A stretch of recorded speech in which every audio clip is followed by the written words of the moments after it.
Aquel salón había sido diseñado para recordarles a todos quién mandaba y quién obedecía. Los techos altísimos, cubiertos de frescos dorados, devolvían la luz de los candelabros como si el mismo cielo estuviera inclinado sobre la fiesta. Las paredes, forradas de terciopelo azul oscuro y molduras de pan de oro, parecían guardar siglos de secretos, de promesas rotas, de matrimonios arreglados y de sonrisas fingidas. La música de la orquesta flotaba con elegancia por el aire, envolviendo a los invitados en una ilusión de belleza perfecta. Pero debajo de aquella perfección, como siempre ocurría en las grandes casas, palpitaban la crueldad, la envidia y el desprecio. Y esa noche, el desprecio tenía un nombre muy claro: Elena. No era una muchacha. No tenía la frescura imprudente de las debutantes ni el descaro de las mujeres que aún no habían aprendido a morderse la lengua. Elena era una mujer de 62 años, viuda desde hacía 12, de espalda recta, cabello plateado recogido con una sencillez digna y manos finas que habían trabajado más de lo que el salón entero podía imaginar. Sus vestidos nunca competían en ostentación, pero siempre estaban impecables. Su forma de mirar no suplicaba aprobación. Y eso, precisamente eso, era lo que más molestaba. A los necios siempre les irrita quien no se arrastra. Había llegado al baile por invitación expresa de la duquesa madre, una anciana enferma que llevaba meses sin dejarse ver en público y que, sin embargo, había insistido en que Elena debía asistir. Nadie entendió por qué. O mejor dicho, todos fingieron no entenderlo, mientras construían teorías a media voz entre abanicos y copas de cristal. Dicen que la duquesa le tiene afecto, susurró una mujer de peinado imposible, sin apartar la vista de Elena. ¿Afecto?, respondió otra, soltando una risa seca. A esa clase de mujeres se les tiene utilidad, no afecto. ¿Qué utilidad puede tener una viuda sin título? Los viejos nobles son caprichosos. A veces se encariñan con la servidumbre que les ha sido fiel. La palabra servidumbre no era casual. La dejaron caer como quien arroja una piedra al agua y observa complacido las ondas. Elena la oyó. También oyó las risitas que siguieron. Pero no giró la cabeza. No corrigió a nadie. No se apresuró a explicar que nunca había sido sirvienta de palacio, aunque sí había trabajado durante años administrando la escuela, la enfermería y parte de las cuentas de la finca cuando el caos amenazó con devorarlo todo. No recordó en voz alta que, cuando muchos de aquellos nobles huían de las dificultades y malgastaban fortunas en París, ella permanecía allí, ordenando, cosiendo heridas, dando clases y evitando que decenas de familias acabaran en la miseria. No. Elena sabía algo que la mayoría ignoraba: la verdad no siempre necesita defenderse de inmediato. A veces, la verdad gana más fuerza cuando se sienta en silencio y deja que la mentira se exhiba sola.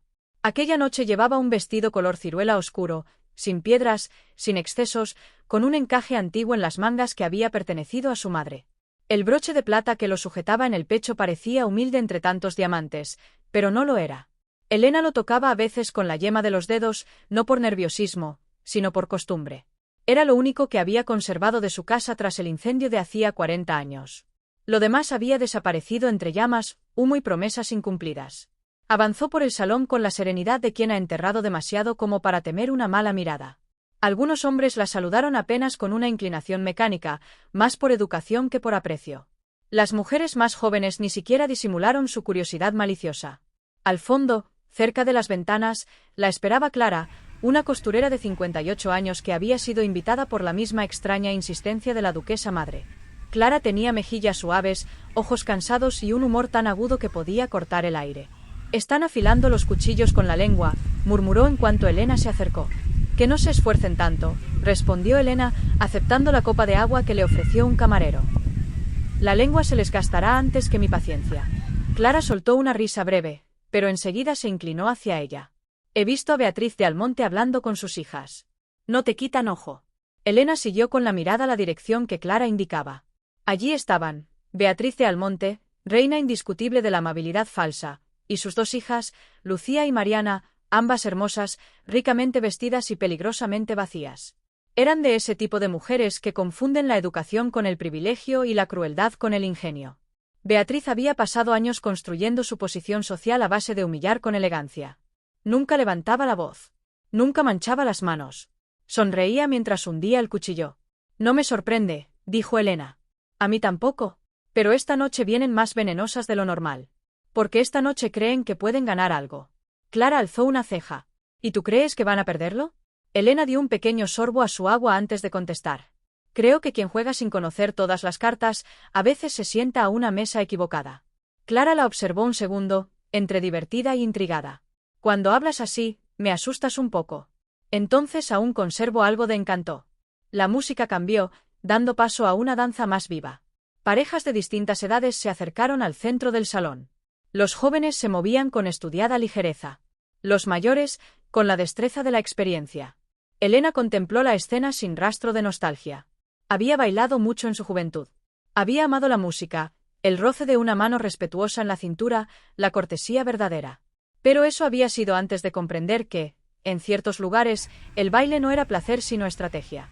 Elegir pareja, aceptar una invitación, rehusarla, mirar demasiado poco, todo podía convertirse en una declaración de guerra. ¿No vas a bailar?, preguntó Clara. No me han invitado. Eso puede cambiar. O puede no cambiar, y tampoco sería una tragedia. Clara la estudió de lado. No eres de las que vienen a mendigar atención, ¿verdad? Elena sonrió apenas. Hace muchos años aprendí que la atención mendigada sale carísima. Sin embargo, había un detalle que Clara no sabía. Elena sí esperaba algo de aquella noche. No una danza, no un halago, no una reparación sentimental. Esperaba una verdad. La duquesa madre le había enviado una nota 2 días antes, temblorosa pero clara. Ven al baile. Ya es hora. Nada más. Ya es hora. Esas 3 palabras llevaban 40 años suspendidas sobre su vida como una puerta que nunca terminaba de abrirse. Mientras en el centro del salón giraban las parejas, Beatriz de Almonte avanzó hacia ellas con sus 2 hijas. Lo hizo con esa gracia venenosa que algunos confunden con clase. Su abanico de marfil se abría y cerraba al ritmo de su sonrisa. Señora Elena, dijo con dulzura impecable. Qué alegría verla entre tanta juventud. Clara apretó los labios. Beatriz, contestó Elena con una leve inclinación de cabeza. Lucía, Mariana, saluden. No todos los días se tiene el privilegio de coincidir con personas tan antiguas en esta casa. Lucía disimuló una mueca tras la sonrisa. Mariana fue menos inteligente y dejó escapar una risa nasal. Es un honor, dijo Lucía. Mi madre nos ha hablado de usted. Dice que ha visto pasar muchas cosas aquí. Más de las que conviene recordar, añadió Mariana. Elena sostuvo la mirada de ambas, tranquila. Recordar no siempre es cómodo. Pero casi siempre es útil. Beatriz ladeó la cabeza, como quien tolera la insolencia de un niño. Oh, desde luego. Aunque algunas memorias pesan demasiado. Una se pregunta si no sería mejor descansar, retirarse, dejar que otros ocupen su sitio. Clara abrió la boca, pero Elena la detuvo apenas con un gesto mínimo de la mano. Depende del sitio, respondió Elena. Hay lugares que pueden heredarse, y otros que no. Un brillo frío cruzó los ojos de Beatriz. Era una advertencia. «Qué frase tan interesante», murmuró. «Espero que la noche no resulte agotadora. Estos bailes exigen cierta resistencia». «Gracias por tu preocupación», dijo Elena. «La experiencia da más resistencia de la que imaginas». Lucía intervino entonces, fingiendo inocencia. «¿Bailará esta noche, señora Elena?». La pregunta iba cargada de veneno porque ambas sabían perfectamente que nadie se había acercado aún. «Si me invitan, consideraré el honor». Mariana soltó, demasiado deprisa.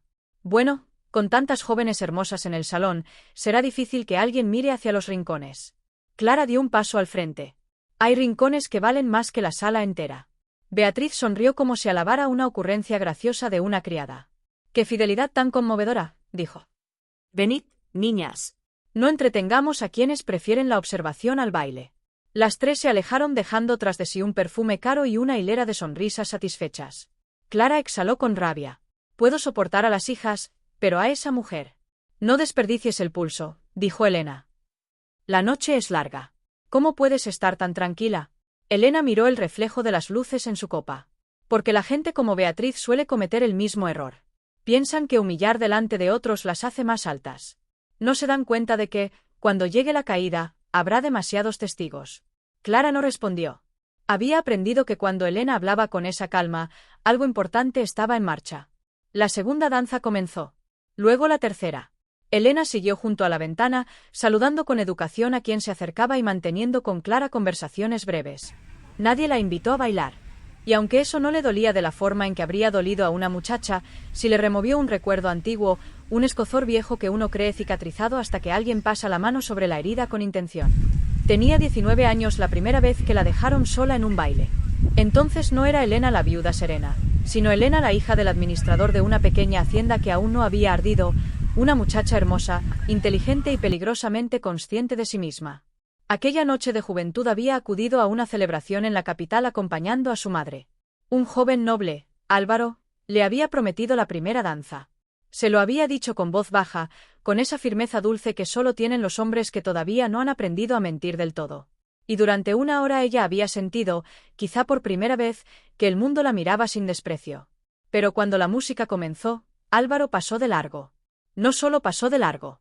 Tomó de la mano a otra muchacha, hija de un marqués arruinado pero todavía útil, y bailó con ella en el centro del salón, fingiendo no ver a Elena, mientras alrededor brotaban los murmullos y las sonrisas compasivas. Su madre le apretó la mano hasta hacerle daño. Más tarde, en el carruaje, lloró de rabia y vergüenza. Y fue su madre, aquella mujer de voz sobria y corazón de acero, quien le dijo una frase que Elena nunca olvidaría. No te humilla que te ignoren, hija. Te humilla creer que necesitabas su mirada. Desde entonces, Elena había construido su vida con esa verdad como cimiento. La orquesta detuvo la pieza entre aplausos suaves. Un mayordomo anunció la siguiente parte del programa. Algunas damas se acomodaron, esperando que el baile central de la noche reuniera a las familias más poderosas. Fue entonces cuando el murmullo cambió. No era un rumor cualquiera. Era ese ruido sutil que atraviesa una sala cuando alguien importante acaba de entrar. Las conversaciones se apagaron como velas. Las cabezas giraron hacia la escalinata principal. Y apareció él. El duque Adrián de Villalta descendió los escalones con una lentitud que no era teatral, sino natural, la lentitud de los hombres que jamás han tenido que apurarse para ser vistos. Alto pese a sus 70 años, delgado, impecablemente vestido de negro, con el cabello blanco peinado hacia atrás y una mirada gris que parecía atravesar personas y decorados por igual, el duque mantenía todavía esa autoridad silenciosa que no depende ni de la fuerza física ni del cargo, sino del hábito de haber sido obedecido toda la vida. No sonreía. Nunca lo hacía en público, o casi nunca. Las mujeres más jóvenes se enderezaron. Los hombres calcularon distancias, gestos, posibilidades.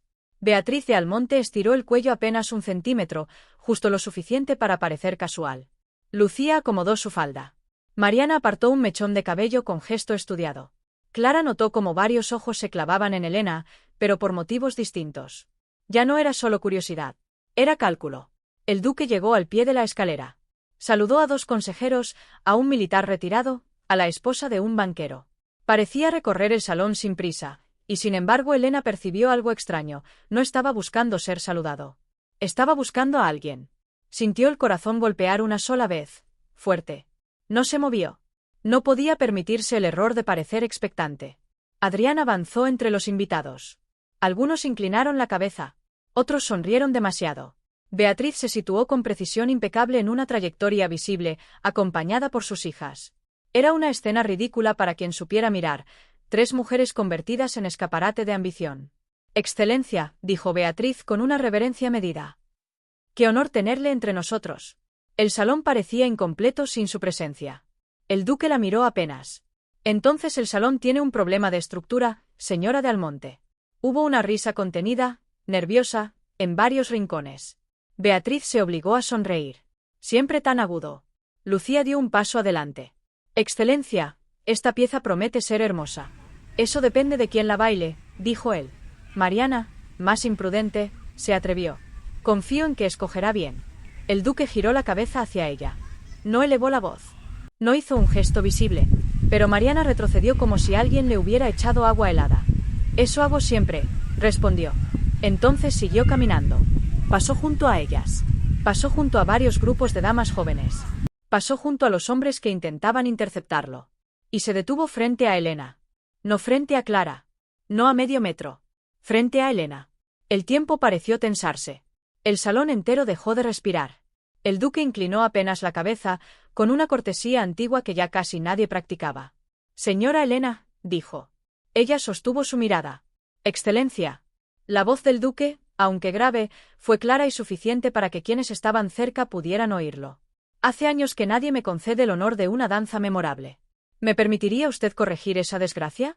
Un silencio de hielo recorrió la sala. Clara se quedó inmóvil. Beatriz abrió el abanico de golpe. Lucía palideció. Mariana dejó escapar un «qué», apenas audible. Y Elena, que había esperado muchas cosas en la vida y sin embargo no aquella escena exacta.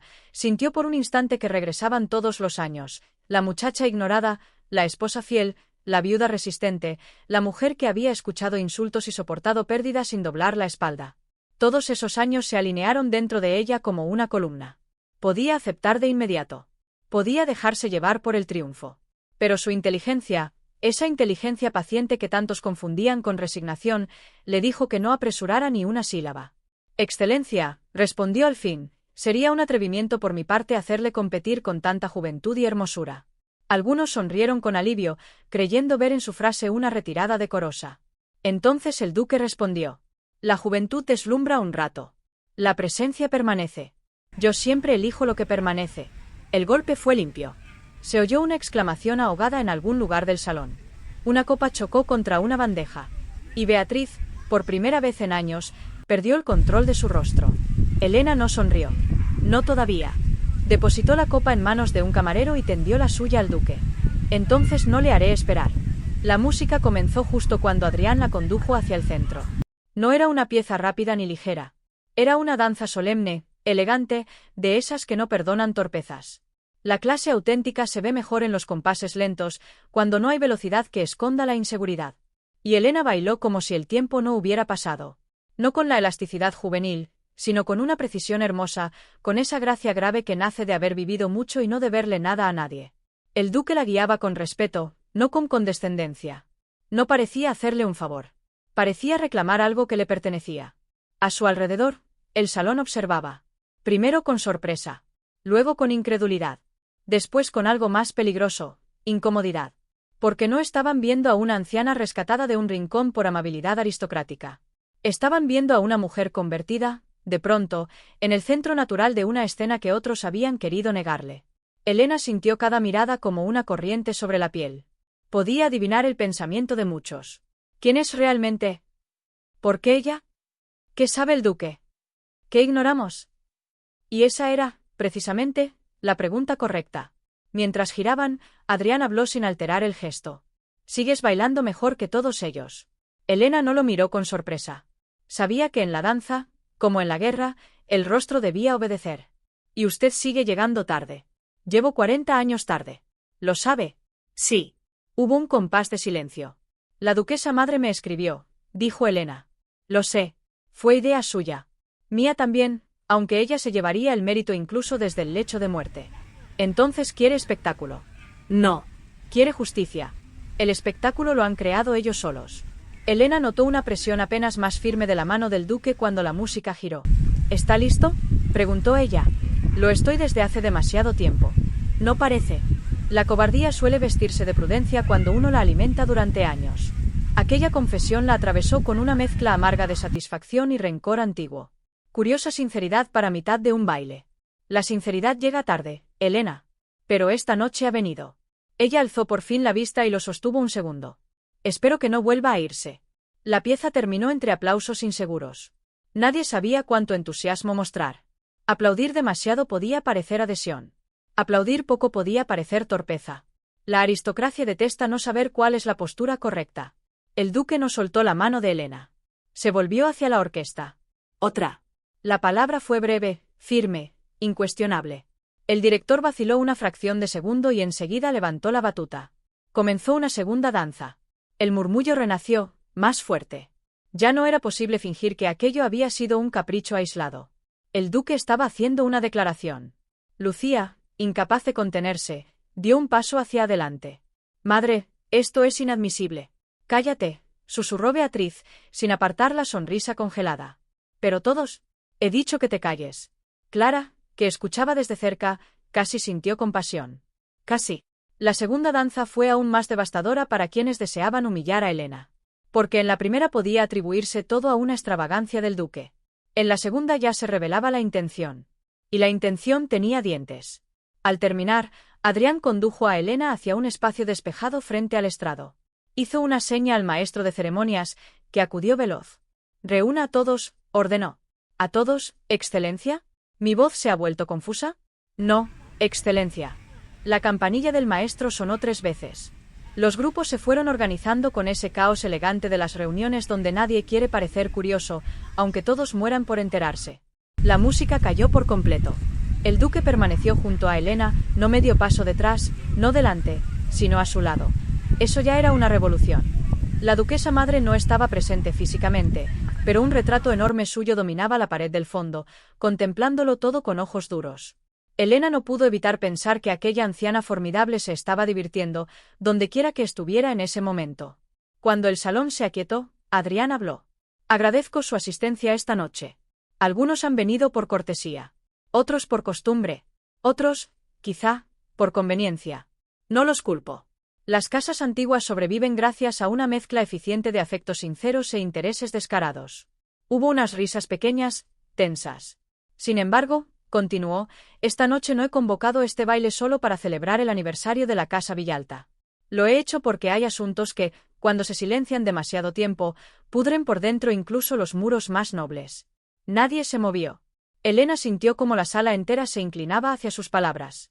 Durante décadas, algunas personas aquí presentes han construido relatos muy cómodos sobre esta familia, sobre su patrimonio y sobre la legitimidad de ciertos favores, herencias y cercanías. Relatos basados en el olvido voluntario de hechos esenciales. Beatriz palideció visiblemente. Excelencia, interrumpió con una sonrisa tensa, quizá este no sea el momento. El duque la fulminó con la mirada. Precisamente porque lleva 40 años sin ser el momento, lo es ahora. Un silencio de cuchillo. Adrián continuó. Cuando mi hermano mayor murió en el incendio de la hacienda de San Jerónimo, hace 40 años, todos lamentaron la tragedia. Algunos incluso hicieron donaciones simbólicas. Hubo lágrimas, rezos y cartas muy elegantes. Lo que casi nadie sabe, o lo que muchos se esforzaron por no preguntar, es quién salvó aquella noche los libros de cuentas, los documentos de propiedad y la correspondencia que demostraba una cadena de fraudes dentro y fuera de esta casa. Las miradas comenzaron a desplazarse hacia Elena. Ella permaneció inmóvil. Fue Elena, dijo el duque. No por deber legal, no por interés económico, no por mandato de ningún noble. Lo hizo arriesgando su vida, mientras otros salían corriendo con joyas, retratos y cajas de plata. Una exclamación recorrió la sala. Clara bajó la vista un instante, emocionada. Sabía parte de la historia, pero no toda. Esos documentos, prosiguió Adrián, no solo salvaron propiedades. Evitaron la ruina de decenas de familias campesinas a quienes se pretendía expulsar mediante escrituras falsas y deudas inventadas. Elena y su madre protegieron ese archivo hasta que pudo revisarse. Gracias a ello, muchos aquí conservaron tierras, ingresos y prestigio. Algunos, incluso, siguen brindando hoy con fortunas que no tendrían de no haber sido por su intervención. A la derecha, un anciano consejero tragó saliva. A la izquierda, la esposa del banquero frunció el ceño, intentando recomponer en su cabeza viejos rumores. Beatriz habló de nuevo, más seca. Con todos mis respetos, Excelencia, nadie niega que la señora Elena haya sido útil a esta casa. Pero, cuidado con esa palabra, dijo el duque. No alzó la voz. No hizo falta. Beatriz calló. Útil, repitió Adrián, como si saboreara su desprecio. Así suelen llamar los mediocres a quienes sostienen el mundo mientras ellos posan en él. Un murmullo de sorpresa. Incluso algunos hombres reprimieron sonrisas. El duque siguió. Pero eso no es todo. Hay algo más que he silenciado por cobardía, por conveniencia familiar y por una prudencia que hoy me avergüenza. Elena sintió un antiguo nudo deshacerse con violencia en su pecho. Ahí estaba. Por fin. La propiedad de San Jerónimo, dijo Adrián, la misma que algunos daban por perdida y otros pretendieron absorber, no fue salvada únicamente por el archivo. Fue sostenida durante años por una administración extraordinaria, discreta y honesta, que impidió robos, corrigió desvíos y pagó deudas ocultas. Esa labor no la hizo ningún primo ambicioso, ningún administrador con título ni ninguna dama bien relacionada. La hizo Elena. Varias cabezas se giraron ahora hacia Beatriz, porque todos sabían que su difunto marido había presumido durante años de haber ordenado aquellas cuentas en tiempos difíciles. El duque no había terminado. Y puesto que esta noche nos honra tanta memoria selectiva, conviene añadir un detalle. Hubo quienes, sabiendo esto, difundieron la idea de que Elena solo permanecía cerca de esta casa por gratitud, por dependencia o por un apego impropio a privilegios ajenos. Eso también fue mentira. Volvió el rostro hacia ella. Ella permaneció porque yo se lo pedí. Un auténtico temblor atravesó el salón. Lucía se llevó la mano al pecho. Mariana soltó un jadeo sin disimulo. Clara cerró los ojos un segundo, como si hubiera esperado ese momento durante media vida. Excelencia, empezó alguien. No he terminado. La voz del duque cayó como una puerta de hierro. Se lo pedí porque, tras la muerte de mi hermano y el incendio, mi madre y yo descubrimos demasiadas traiciones dentro de nuestro entorno. Hacía falta alguien incapaz de venderse. Alguien con inteligencia, disciplina y valor moral. Y yo sabía que esa persona era Elena. Lo supe entonces y lo supe antes. Los ojos de Elena brillaron apenas, pero su rostro siguió sereno. También sabía, añadió Adrián, que años atrás la había ofendido de una manera que no merecía perdón.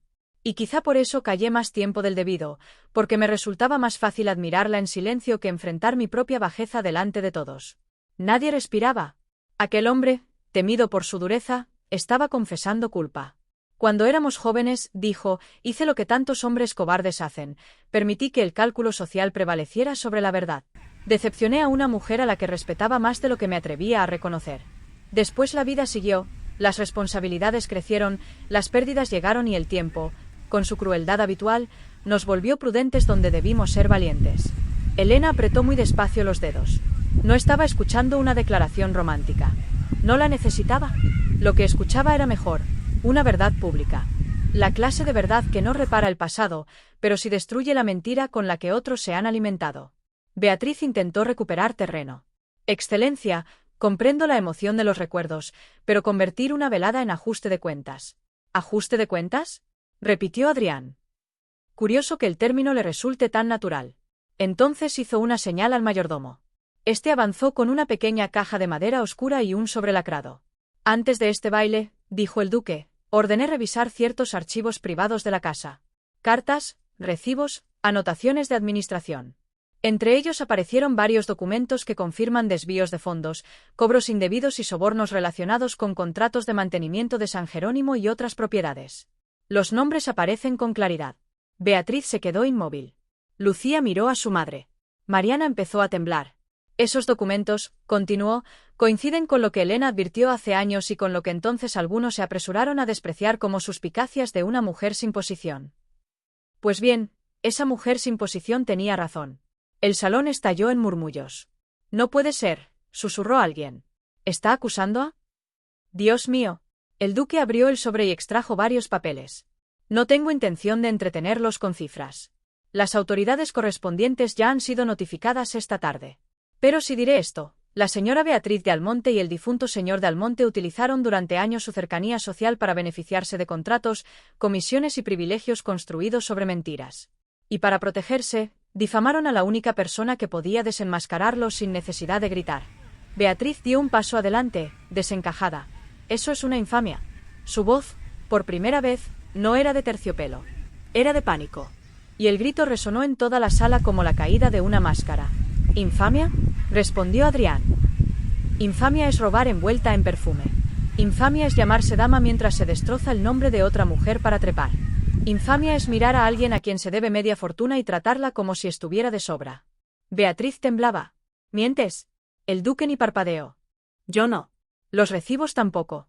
Lucía se aferró al brazo de su madre. Madre, di algo. Cállate. Estalló Beatriz. Ese fue el segundo grito inesperado de la noche. Y resultó peor que el primero, porque ya no iba dirigido al salón, sino a su propia sangre. La hija la soltó como si la hubiera quemado. Mariana retrocedió llorando. ¿Es verdad?, susurró. ¿Es verdad todo eso? Beatriz miró a sus hijas, luego al salón, y comprendió de golpe lo que estaba perdiendo. No solo dinero, no solo posición, sino esa forma de superioridad que había cultivado durante años. Su mayor terror no era la culpa. Era el ridículo. Todo esto es una conspiración, dijo, intentando recomponerse. La señora Elena ha sabido siempre manipular la compasión de la casa. Ahora pretende. Basta, dijo Elena. Fue la primera vez que habló con verdadera dureza aquella noche. No necesitó elevar mucho la voz.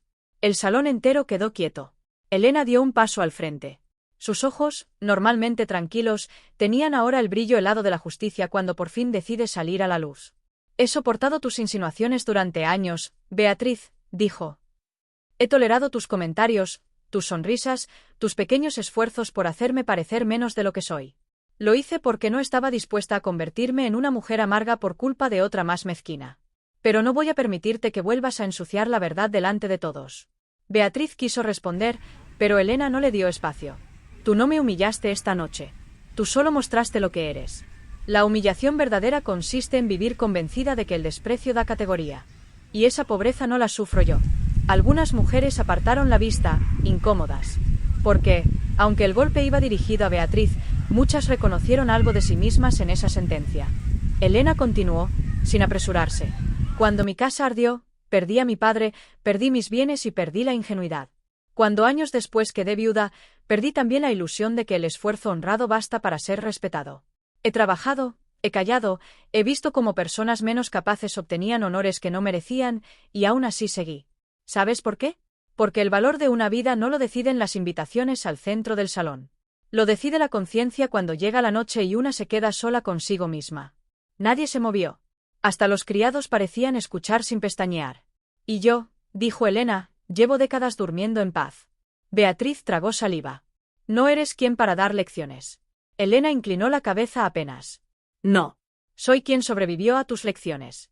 Un murmullo grave recorrió la sala. No era ya escándalo. Era admiración. Y para muchos, eso resultó aún más insoportable. El duque abrió entonces la caja de madera y extrajo un documento sellado. Hay una última cuestión, dijo. Una que me corresponde anunciar en calidad de titular de la Casa Villalta. El silencio regresó con una tensión casi física. Desde hace 3 meses, y por voluntad conjunta mía y de la duquesa madre, se ha formalizado la creación de una fundación vinculada a San Jerónimo para la protección de viudas, mujeres mayores sin recursos y familias campesinas de la región. Esta fundación administrará varias propiedades productivas y una parte significativa de mis rentas personales. La noticia ya era enorme. Pero Adrián siguió. La presidencia vitalicia de esa fundación corresponde a Elena. El impacto fue brutal. Hubo exclamaciones abiertas. Un hombre dejó caer el bastón. Clara se llevó una mano a la boca y rompió a llorar en silencio. Lucía miró a su madre con horror. Mariana se sentó sin pedir permiso, a punto de desmayarse. Elena misma tardó un segundo en asimilarlo. Sabía que la noche traía verdades. No sabía que traía poder formal. No aceptó objeciones, añadió el duque. La Casa Villalta ha sobrevivido demasiado tiempo gracias a mujeres cuyo trabajo fue invisibilizado para seguir fingiendo que el mérito nace solo con apellido. La señora Elena no recibe un favor. Recibe, tardíamente, una parte del lugar que siempre sostuvo. Beatriz recuperó la voz a base de desesperación. Esto es una locura. Una viuda sin rango presidiendo patrimonio noble. Una viuda inteligente administrándolo, replicó Adrián. Ya hemos probado suficiente tiempo con nobles torpes. Varios hombres bajaron la cabeza, avergonzados o aludidos. Elena observó el documento. No extendió la mano enseguida. Lo hizo solo cuando estuvo completamente segura de que aceptarlo no sería una concesión sentimental al duque, sino un acto de justicia hacia su propia vida. Tomó el papel. Lo sostuvo. Y durante un instante, bajo los candelabros, pareció más alta que todos. No porque el salón la hubiera elevado, sino porque por fin había dejado de agacharse para encajar en la mezquindad ajena. Lo que siguió fue un caos elegante y delicioso. Los grupos empezaron a recomponerse con rapidez ridícula, como sucede siempre cuando el poder cambia de dirección. Personas que habían evitado a Elena durante años comenzaron a acercarse con felicitaciones torpes. Hombres que nunca la habían escuchado querían de pronto hablar de proyectos sociales. Mujeres que antes la observaban por encima del hombro le sonreían como si compartieran una intimidad antigua. Ella los recibió a todos con la misma cortesía distante. Ni una chispa de rencor visible. Ni un exceso de triunfo. Esa fue su mayor victoria. Porque la venganza grosera habría aliviado a muchos, les habría permitido decir al final era igual que nosotros. Pero Elena no les regaló esa comodidad. Les mostró algo peor para ellos y mucho mejor para ella, dignidad. Clara se acercó en cuanto pudo. Si no estuviera tan peinada te abrazaría con violencia, dijo entre lágrimas y risa. Elena sonrió al fin, una sonrisa pequeña pero verdadera. Guarda la violencia para el desayuno. Esta noche ya hemos servido suficiente. ¿Lo sabías? Sabía una parte. Eres insoportable. Lo sé. Clara apretó el documento entre los dedos de Elena y la miró con ternura feroz. Tu madre estaría orgullosa. Esa frase sí la hizo vacilar. Elena tragó despacio. Eso espero. A unos metros, Beatriz intentaba abandonar el salón con sus hijas, pero la salida no resultó sencilla. 2 funcionarios del consejo, avisados con discreción, se acercaron para pedirle que permaneciera disponible. No la arrestaron allí mismo. El duque no necesitaba espectáculo barato. Bastaba con la certeza pública de la caída. Y esa certeza ya se había instalado en cada rincón como olor a humo. Mariana lloraba. Lucía, en cambio, observaba a Elena con una mezcla de resentimiento y desconcierto. Se acercó de improviso, desobedeciendo a su madre. ¿Estás satisfecha?, preguntó en voz baja, casi temblando. ¿Era esto lo que quería? ¿Verla hundida delante de todos? Elena la miró durante unos segundos. Podría haber contestado con crueldad. Podría haber aprovechado la fragilidad de aquella joven para devolver años de veneno. Pero eligió otra cosa. No, dijo. Yo quería no haber necesitado esta noche. Lucía frunció el ceño. Entonces, ¿por qué? Porque cuando una mentira humilla durante demasiados años, decir la verdad en privado ya no basta. La joven bajó la vista. Mi madre decía que usted se había quedado cerca de esta casa porque no tenía a dónde ir. Tu madre necesitaba creerlo. ¿Y usted? ¿Por qué se quedó? Elena respiró hondo. Miró el salón, los rostros, las luces, el reflejo del pasado que por fin estaba terminando de romperse. Porque había trabajo que hacer, respondió. Y porque algunas cosas valiosas no se abandonan solo porque la gente indigna también las habite. Lucía pareció querer replicar, pero no pudo. Se apartó sin añadir palabra. Quizá por primera vez en su vida, una verdad le dolía más que una humillación. Poco después, el duque se acercó otra vez. Ya no había necesidad de fingimientos. Todo había sido dicho. ¿Puedo acompañarte a tomar aire?, preguntó. Elena lo observó. Había en su rostro cansancio real, no ceremonial. La noche también estaba cobrándole décadas. Sí. Cruzaron juntos la galería lateral y salieron a la terraza. El aire de la noche era fresco y olía a tierra húmeda. A lo lejos, los jardines se extendían bajo la luna con una calma casi insultante después de lo ocurrido dentro. Desde la terraza se escuchaba, amortiguado, el rumor del salón intentando recuperar su compostura. Durante varios segundos ninguno habló. Al fin, Adrián dijo. No esperaba que aceptaras bailar. Yo tampoco. Tampoco esperaba que aceptaras la fundación sin discutir. No la acepté por ti. Lo sé. Hubo una pausa. Eso es lo mejor que has hecho esta noche, añadió Elena. Él dejó escapar algo parecido a una risa triste. No merezco tu gentileza.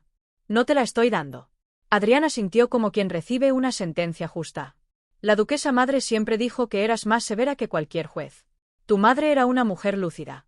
Lo sigue siendo. Solo le fallan las piernas, no el veneno. Esa vez Elena sí sonrió un poco más. Entonces me alegrará visitarla mañana. Te espera. Y espera también insultarme delante de ti, que siempre fue uno de sus entretenimientos favoritos. Elena apoyó las manos en la balaustrada. ¿Por qué tardaste tanto? Adrián tardó en contestar. Demasiado. Pero esta vez ella se lo permitió. Porque fui cobarde, dijo al fin.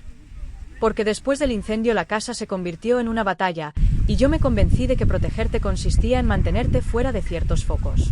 Porque cada año que pasaba hacía más difícil admitir lo que debí decir antes. Porque temí que me despreciaras. Elena miró la luna un instante antes de responder. Te desprecié durante algunos años. Él lo aceptó con una inclinación leve. Lo merecía. Luego dejé de hacerlo.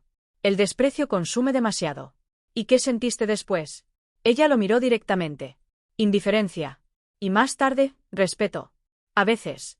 Muy a veces. Adrián recibió aquella respuesta con una honestidad que lo envejecía y al mismo tiempo lo volvía digno. Es más de lo que merecía. Tal vez. El viento movió apenas una hebra de su cabello plateado. No confundas esta noche con un final romántico, Adrián, dijo Elena. No me atrevería. Bien. Porque no he esperado 40 años para convertirme en el premio tardío de tu conciencia. No lo eres. Lo sé. Pero necesito oírlo de ti. Adrián dio un paso más cerca, sin invadirla. No eres mi premio. Eres mi deuda. Y ojalá esta noche sea apenas el primer pago. Elena cerró los ojos un segundo. No por debilidad, sino para ordenar la emoción.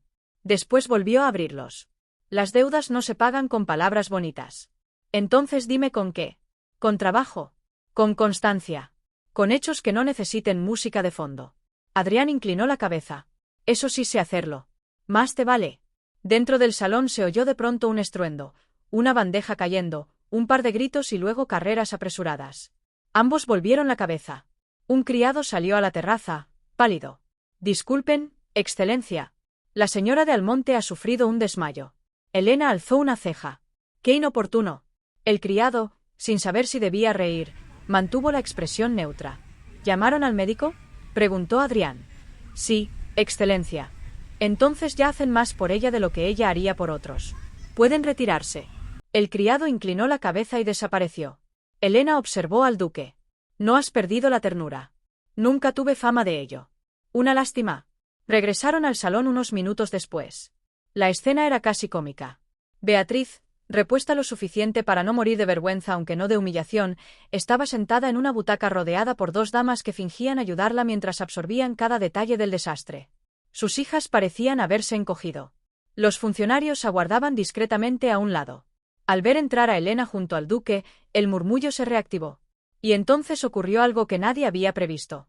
Un anciano de bastón, don Esteban Valcárcel, uno de los propietarios más respetados del condado y hombre famoso por no regalar alabanzas ni aunque le pagaran, avanzó trabajosamente hasta Elena. «Señora», dijo. «Tengo 90 años y las rodillas de un caballo viejo, pero aún sé reconocer cuándo he sido injusto». Ella inclinó la cabeza. «Don Esteban. Mi hermano conservó nuestras tierras gracias a una revisión de archivos realizada hace décadas. Nunca pregunté quién la hizo. Debería haberlo hecho. Me avergüenza no haberlo sabido antes. A veces uno no pregunta porque prefiere no descubrir a quien debe agradecer», respondió Elena, sin acritud. El anciano asintió, encajando el golpe. «Puede ser. Sea como sea, me gustaría pedirle una danza. Será breve y lamentable, pero sincera». Elena lo miró con sorpresa genuina. Luego sonrió. Las danzas sinceras suelen ser las mejores. Ese gesto cambió definitivamente el clima del salón. Porque ya no era solo el duque honrándola. Era el resto de la casa comenzando, con torpeza pero con verdad, a reordenarse alrededor del mérito. Uno a uno, algunos hombres mayores se acercaron a saludarla. Varias mujeres de más edad hicieron lo mismo, no por cálculo sino por identificación. En los ojos de muchas había algo que Elena reconoció enseguida: alivio. Alivio de ver, al fin, a una mujer mayor no relegada al borde del salón, no tolerada, no convertida en sombra decorativa, sino colocada en el centro desde la dignidad. Y eso, para muchas de ellas, valía más que cualquier escándalo. La música volvió, ahora más suave. Elena bailó una pieza con don Esteban, otra con el médico de la familia, otra con un viejo magistrado que confesó entre pasos haber admirado su temple desde hacía años sin haberse atrevido a decirlo. Cada danza era una reparación pequeña, no del pasado entero, eso sería imposible, pero sí de una vieja costumbre social, la de hacer invisible a quien ya no parece útil al deseo ajeno. Beatriz acabó abandonando el salón escoltada, derrotada, con sus hijas detrás y la espalda encorvada por un peso que no era edad, sino evidencia. Nadie la detuvo. Nadie la despidió con excesiva efusión. El silencio a su paso fue peor que cualquier insulto. Clara se situó junto a la puerta para verla marchar. Cuando volvió al lado de Elena, tenía en los ojos una chispa feroz. «Acabo de descubrir que la justicia puede ser preciosa». «No te acostumbres», dijo Elena. «Se vuelve caprichosa si una la espera demasiado. Pues esta noche ha sido puntual. 40 años tarde no es puntualidad, Clara. Para los nobles, casi sí». Ambas rieron, y aquella risa, breve y cansada, tenía un sabor a libertad que ninguna de las dos había probado así en mucho tiempo. La fiesta continuó hasta entrada la madrugada, pero ya era otra. El eje había cambiado. Las conversaciones que antes giraban alrededor de alianzas y apariencias ahora se quebraban una y otra vez contra el nombre de Elena, contra las revelaciones, contra el miedo de quienes empezaban a preguntarse qué más verdades podrían salir a la luz si la costumbre del silencio se rompía. A Elena eso le interesaba menos de lo que muchos suponían. No quería controlar salones. No quería humillar a nadie por deporte. No quería ocupar el lugar de Beatriz, convertir el respeto en herramienta de sometimiento y vivir de la atención social. Lo que quería era mucho más simple y mucho más inmenso.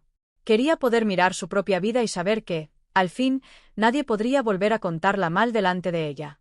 Cuando la última pieza se apagó y los invitados empezaron a retirarse, el maestro de ceremonias se acercó para despedirse con una reverencia más profunda de lo habitual. «Ha sido una noche histórica, señora». Elena lo miró con calma. «Las noches históricas suelen ser agotadoras». «Sin duda. Procure que mañana no se convierta en chisme lo que hoy ha sido verdad». El hombre bajó la cabeza, avergonzado. «Haré lo posible». «Haga más que lo posible». «Sí, señora». Por fin, cuando el salón quedó semivacío, Elena recogió sus guantes. Clara ya se había marchado en carruaje, no sin antes prometer volver al amanecer con una lista de ideas para la fundación y una botella escondida por si la justicia necesitaba brindis. El duque esperaba junto a la salida principal. «Tu coche está listo», dijo. «Gracias. Mañana a las 10, entonces. Mi madre nos espera». Mañana a las 10. Él pareció querer añadir algo, pero se contuvo. Elena se colocó los guantes despacio. ¿Has aprendido algo esta noche?, dijo. Espero que sí. No basta con reparar a una mujer. Hay que dejar de construir salones donde se la humille por costumbre. Adrián sostuvo su mirada. La fundación puede ser un comienzo. Será un comienzo si me dejas trabajar sin ponerme cadenas de terciopelo. No cometeré ese error. Más te vale. Salió del palacio cuando la madrugada ya clareaba por el este. El aire frío le rozó el rostro con una dulzura inesperada. Subió al carruaje sin ayuda. Mientras avanzaban por el camino de grava, Elena apartó la cortina y contempló la fachada iluminada, inmensa, arrogante y al mismo tiempo extrañamente vulnerable. Pensó en todos los años de silencio. En su madre. En su marido. En las noches de cuentas, en los inviernos duros, en las sonrisas falsas de tantas mujeres que la habían querido pequeña para sentirse grandes. Pensó también en la muchacha de 19 años que una vez se quedó sola mientras otros bailaban y creyó que el dolor de esa escena la perseguiría siempre. Qué poco sabía aquella muchacha. No porque el dolor no volviera. Volvió muchas veces. Sino porque aún no entendía que a veces la vida reserva su mejor respuesta para cuando una ya no necesita demostrar nada. Aquella noche no había ganado porque un duque la eligiera. Había ganado porque, cuando por fin llegó ese momento, ella ya se había elegido a sí misma hacía mucho. Y esa era la verdadera razón por la que nada ni nadie podía volver a humillarla. El carruaje siguió avanzando. El cielo empezaba a teñirse de gris perla. Elena apoyó una mano sobre el documento de la fundación, guardado junto a su bolso. Cerró los ojos solo un instante, no para dormir, sino para saborear esa rara forma de paz que llega después de una batalla larga. No la euforia, no el desquite vulgar, sino la satisfacción profunda de ver el orden moral del mundo corregido, aunque sea por una noche. Sonrió, sola en el coche, con una serenidad que no necesitaba testigos. Al día siguiente habría trabajo. Habría resistencias, reuniones, cuentas, rumores, envidias recicladas. Habría que construir algo real sobre las ruinas de tanta hipocresía. No sería fácil. Las verdaderas victorias nunca lo son. Pero esa noche, por primera vez en muchísimos años, Elena no se sintió la mujer a la que dejaban sola mientras otros bailaban. Se sintió exactamente lo que siempre había sido, aunque tantos se empeñaran en negarlo. La mujer que sostuvo el salón entero mientras otros fingían ser sus dueños. Y ahora, por fin, todos lo sabían.